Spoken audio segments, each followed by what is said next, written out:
كلمات الله تامات من غضبه وعقابه ومن شر عباده ومن حمزات الشياطين وأن يهدرون. نعوذ بالله الذي يمسك السماء أن تقع على الأرض إلا بإذنه من شر ما خلق وزرع ومن شر الشيطان وشركه. أعوذ بالله السميع العليم من الشيطان الرجيم. بسم الله الرحمن الرحيم. إن الحمد لله نحمده ونستعينه ونستهديه. من يهده الله فهو المهتدي ومن يضلل فلن تجد له وليا مرشدا.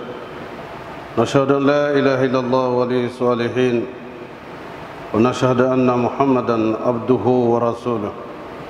اللهم صل وسلم على المبعوث رحمة للعالمين محمد بن عبد الله وعلى آله وصحبه وسلم. اللهم الحمنا رشدنا مراشد أمورنا ونعوذ بك من شرور أنفسنا وسيئات أعمالنا. ربنا اتم لنا نورنا واغفر لنا إنك على كل شيء قدير. رب زدنا ولا تنقصنا. رب زدنا علما والحقنا بالصالحين. Chers frères et sœurs, Allah subhanahu wa ta'ala nous demande dans le Coran, Bismillahir Rahmanir Rahim, وذكر فإن الذكر تنفع المؤمنين. Rappelez, car le rappel est utile aux croyants sincères. Notre rappel d'aujourd'hui porte sur une recommandation d'Allah subhanahu wa ta'ala. En effet, tout le Coran est une recommandation. Car le Coran comporte tous les éléments, toutes les bonnes actions que l'homme doit mener pour aller droit au paradis. Et si on lit encore entre ces versets qui invitent à aller au paradis avec des actions, des vertus, des comportements, le Coran viendra nous indiquer qu'est-ce qui fait que certains iront en enfer. En effet, ce qu'il faut éviter pour être parmi les habitants de l'enfer. Qu'Allah nous protège contre le feu de l'enfer et que nous instruit et nous donne la connaissance et la foi d'adhérer aux actions qui nous permettront, Inch'Allah, d'avoir accès au paradis des vertus serviteurs. Ces enseignements, on les trouve dans beaucoup de versets et également dans les recommandations du prophète sallallahu alayhi wa sallam. Nous trouverons cet enseignement du prophète sallallahu alayhi wa sallam lorsqu'il nous dira: vous n'allez pas avoir accès au paradis. Lan tadkhul al-jannah hatta tu'minu. Vous n'allez pas avoir accès au paradis tant que vous n'êtes pas croyant. Et votre croyance ne serait véritablement sincère que lorsque vous allez vous aimer mutuellement les uns les autres. Et il nous dit, voilà ce qu'il faut faire pour que nous puissions nous aimer les uns les autres. Il dit, Hafj salam bainakum. Répandez le salam, la prière du salam entre vous. Si vous le faites, vous allez vous aimer. Et si vous vous aimez sincèrement, je vous accorde le paradis. Ces enseignements, pendant toute la vie du prophète sallallahu alayhi wa sallam, il nous les a donnés, il nous a enseigné les comportements qu'il faut les uns vis-à-vis des autres, mais également nous dit ce qu'il faut éviter pour encourir la colère d'Allah et la colère d'Allah subhanahu wa ta'ala. La conséquence, si on ne se repent pas d'un repentir sincère, c'est d'avoir comme demeure la demeure du Satan et ses alliés. Et j'ai donc choisi les 11 versets de Surat al-Mu'minun, les 11 premiers versets de Surat al-Mu'minun, pour que nous puissions retenir cela. Parce que ça fait partie du résumé de la plupart des actes et des actions que nous devons poser pour être parmi les élus d'Allah. Parce que nous voulons tous avoir accès au paradis, qu'Allah nous accorde le paradis, Inch'Allah. Ainsi donc, Allah subhanahu wa ta'ala dira, Bismillahir Rahmanir Rahim, قد أفلح المؤمنون الذين هم في صلاتهم خاشعون والذين هم عن اللغو معرضون والذين هم للزكاة فاعلون والذين هم لفروجهم حافظون إلا على أزواجهم أو ما ملكت أيمانهم فإنهم غير ملومين فمن ابتغى وراء ذلك فأولئك هم العادون والذين هم لأماناتهم وعهدهم راعون والذين هم على صلواتهم يحافظون أولئك هم الوارثون الذين يرثون الفردوس هم فيها خالدون. Vous voyez le rythme ou la rythmique et vous voyez l'allitération de la fin de ces différents versets.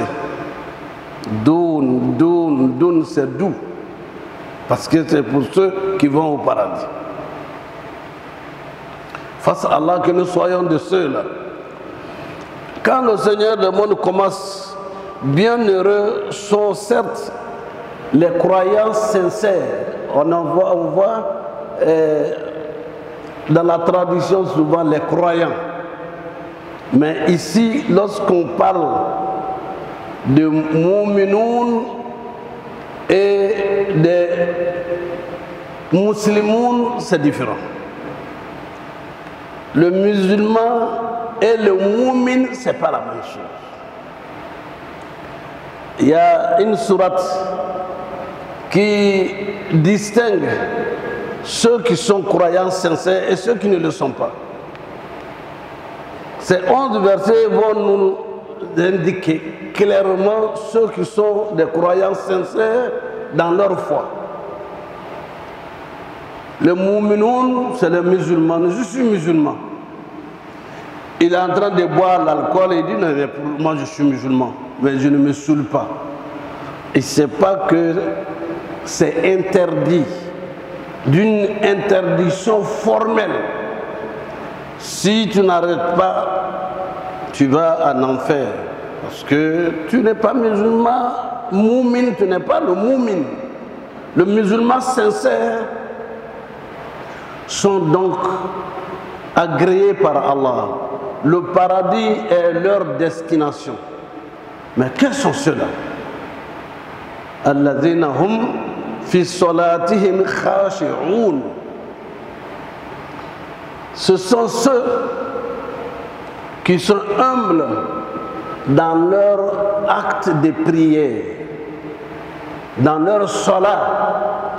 Parce que la prière et la salat se ressemblent dans leur formulation, mais la salat est une entité qui commence par l'appel à la prière, la station debout et une génuflexion. Et on se tient debout encore avec l'invocation d'Allah. Et on va à la prosternation. Ce sont ces différentes étapes avec les invocations d'accompagnement qu'on appelle salat. C'est pourquoi on dit Aqimus salat. Tenez-vous debout pour la prière. Mettez-vous debout devant le Seigneur des mondes pour le glorifier. Alladhina hum fi salatihim khashi'un. Donc, ici, la salat, la prière, on peut s'asseoir pour dire Allahumma hadina fi man hadait. On peut même être couché est en train de faire des prières. Allahumma jannibna shaytana wa jannibi shaytana ma razaqtana. Allahumma inni ala dhikrika wa shukrika wa husni ibadatik. La ilaha ghayruk. On peut faire la prière dans sa langue maternelle ou dans les langues qu'on maîtrise le mieux. La prière.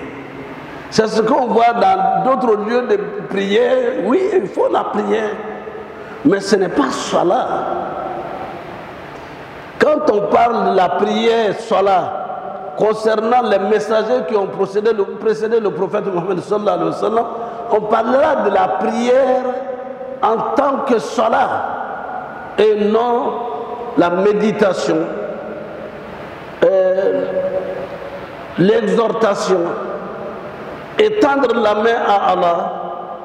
Ça c'est la prière. Mais la cela, c'est celle que nous accomplissons quotidiennement. Et Allah vient nous dire, sont parmi ceux qui sont élus et ceux qui sont acceptés par Allah pour le paradis. Parmi les musulmans sincères, c'est ceux qui sont humbles dans leur accomplissement de la prière. Quand ils se tiennent debout, ils pensent à Allah. Ils pensent être devant le glorieux, l'omniscient, l'omnipotent sans égal. Et ils tiennent à comprendre ce qu'ils disent et savoir que c'est devant Allah qu'ils vont en génuflexion.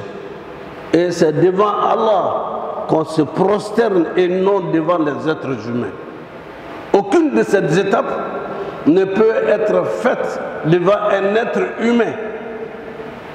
Salat. Et la salat, on en parle dans toutes les mosquées. Et la grande mosquée où on apprend beaucoup, c'est Al-Bayan. Pour savoir la prière, c'est quoi? Les conditions d'acceptation de la prière. Depuis l'intention, depuis l'ablution, depuis la station debout, jusqu'au salam, assalamu alaikum wa rahmatullahi wa barakatuh, assalamu alaikum wa rahmatullahi wa barakatuh. Qu'est-ce qu'il faut éviter pour rompre la prière, etc., etc. On n'en parle pas aujourd'hui, mais la prière bien faite, avec humilité, avec concentration, avec méditation, est celle-là qui est acceptée par Allah. Et cela est la prière des vertueux serviteurs d'Allah, à qui, pour la prière, Allah accorde le paradis. Et non, Allah akbar, Allah akbar, Allah akbar, Allah akbar, tahiyatullah, tahiyat, tahiyat, tahiyat. Il y en a qui ne connaissent même pas ce que la tahiyat. Tahiyat, tahiyat. Tous ceux qui ne savent pourquoi, venez à la mosquée pour apprendre que ce n'est pas seulement remuer le doigt qui est le tashahhud. Tashahhud, c'est des propos d'échange entre l'homme humble et son créateur. Ainsi, la prière. Troisièmement, sont heureux et seront les habitants du paradis. وَالَّذِينَ هُمْ عَنِ اللَّغْوِ مُعْرِضُونَ. Ce sont ceux qui se détournent des futilités. Vous pouvez être, ça arrivait à nos frères de Trècheville. Chaque fois qu'ils allaient à la mosquée pour une activité, il y a une sœur qui dit, ah, vous allez où encore? Ah, dans votre affaire là, la terre là, vous avez quoi? Vous êtes en train de sentir toujours l'odeur de la. Et ceux qui passaient là, au lieu de faire palabre, disaient seulement qu'Allah te guide sur le droit chemin. Cette dernière là a peut-être fait déjà 10 fois le pèlerinage. Alors qu'elle était diocésaine. Et se moquer, ceux qui disaient, elle est malade, donc prions pour que Dieu puisse lui donner la santé de la foi.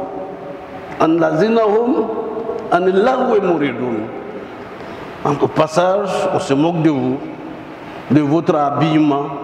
Nous, celle-là, elle est devenue vieille. Souvent, il y a des mamans qui sont comme ça. Quand leur fille s'habille correctement, dis mais à ton âge, pourquoi tout ce voile, tout ce truc? Et ainsi de suite. Ah, vous avez les habillements des Chinois, c'est sauté là. Dans votre, c'est sauté. On se moque. Mais le musulman ne se moque pas de la foi des autres, à plus forte raison du musulman. Et ceux-là qui ont la foi et qui sont sincères dans leur foi passent leur chemin. Ils ne tiennent pas ça de rigueur parce que ceux-là sont malades. Ils ont besoin de prières et ils ont compris pour la santé de leur cœur. Et quatrièmement, وَالَّذِينَ هُمْ لِفُرُوجِهِمْ حَافِظُونَ, sont heureux, auront le paradis ceux-là qui préservent leur partie intime de l'adultère. Ça, c'est le mal du siècle. L'adultère.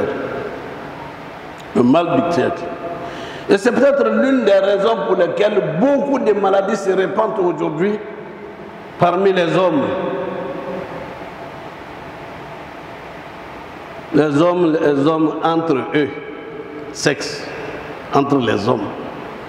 Sexe entre les femmes. Et aller même fabriquer des instruments qui ressemblent au sexe et qui vont jouer le rôle du sexe. Ce ne sera jamais animé avec le sentiment humain. Il y en a qui sont déréglés jusqu'à ce seuil. Allazina hum li furujihim hafizun, ceux qui protègent leur partie intime de l'adultère. L'adultère est une malédiction. L'adultère est l'une des causes de beaucoup de mal ou beaucoup de maux de notre société. On détourne pour donner à ces femmes qu'on détourne et on parle du respect du genre et on vilipende, on désacralise la vie de ces femmes avec l'argent, avec ce qu'on a, et alors que Dieu demande de protéger la partie intime.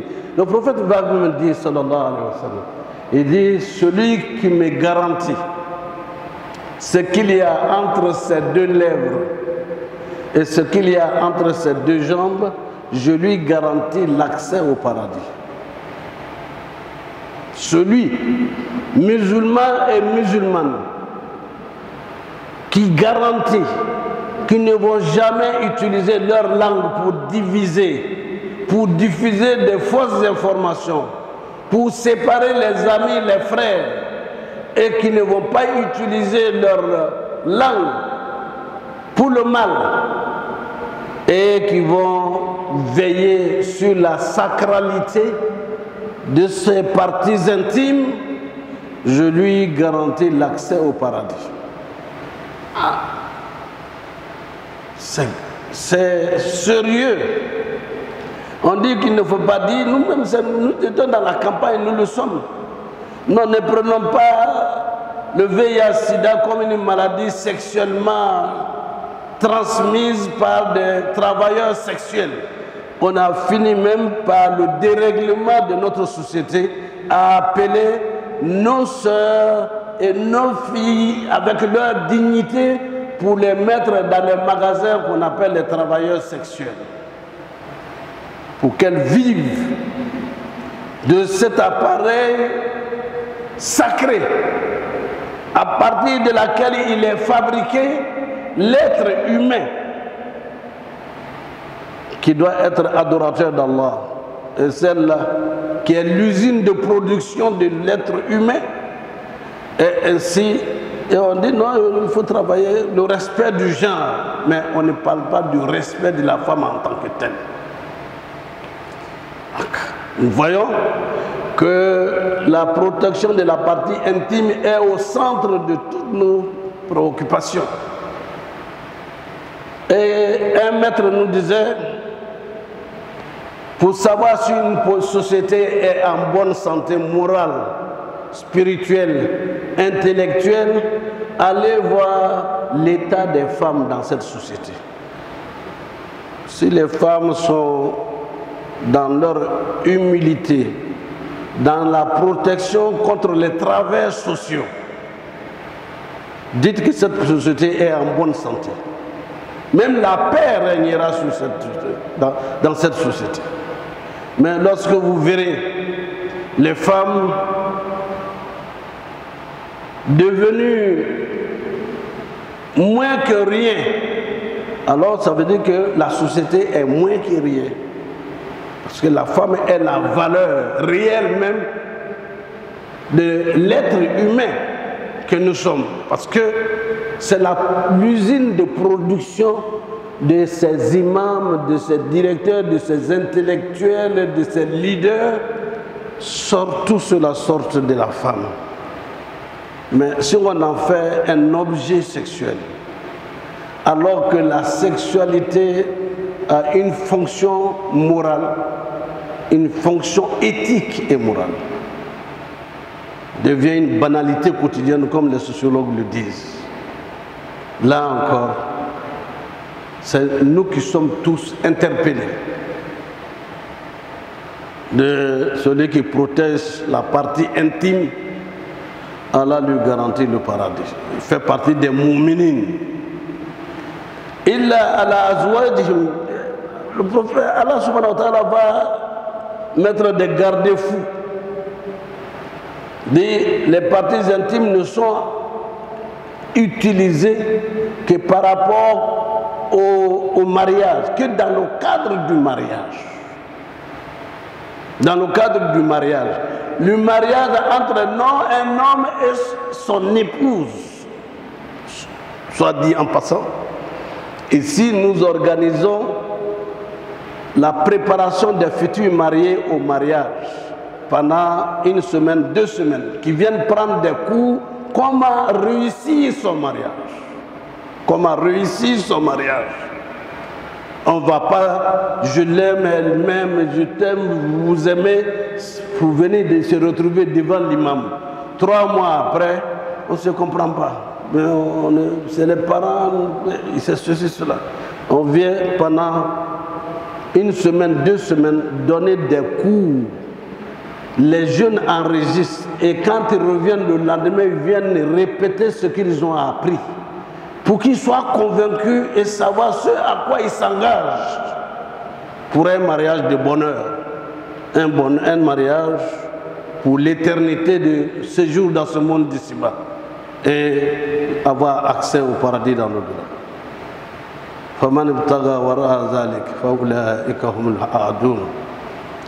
Alors subhanahu wa ta'ala dira ceci qui est très important.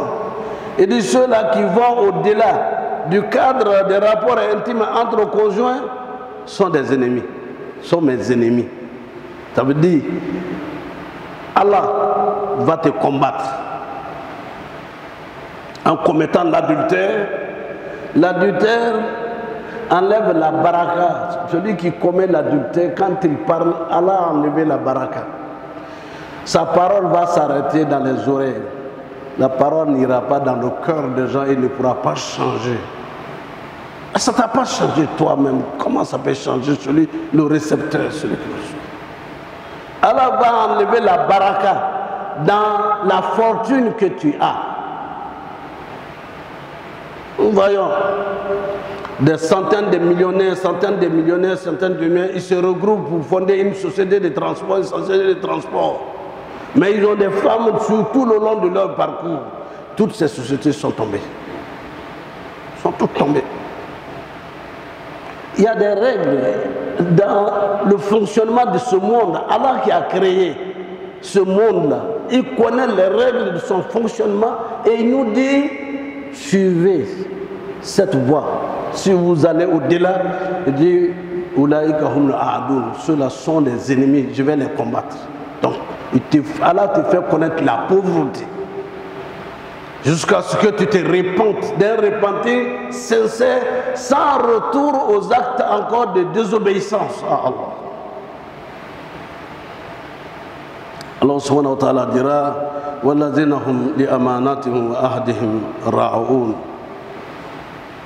Et ici,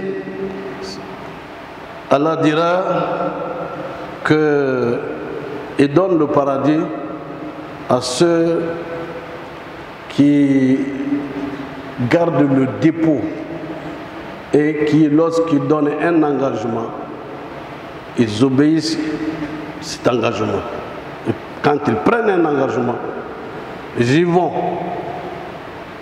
J'ai besoin d'aide, viens me voir, je vais te donner 100 000 francs. Il dit, ah, il y a quelqu'un qui est passé avant toi.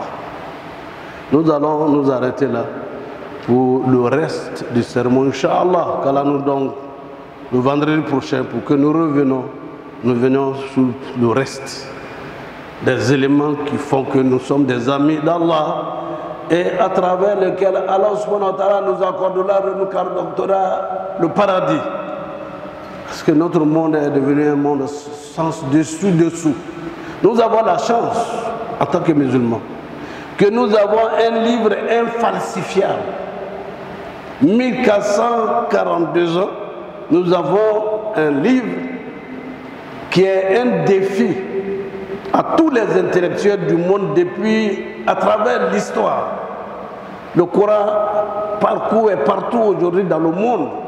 Mais avant cela, partout où le Coran est parti, chaque peuple, chaque nation a étudié quelles sont les erreurs, quelles sont les fautes dans ce Coran. On n'en a pas trouvé une. C'est la chance des musulmans que nous avons un repère absolu et absolument vrai. Sans erreur, sans faute. Celui qui s'y accroche sera vainqueur dans ce monde d'ici-bas et aura le paradis comme dernière demeure. Qu'Allah nous accorde le paradis, Inch'Allah. Qui nous guide dans le droit chemin, qui nous guide dans le chemin de ceux qu'il a comblés de ses bienfaits. أقول قولي هذا واستغفر الله لي ولكم ولسائر المسلمين من كل ذنب فاستغفروه إنه هو الغفور الرحيم.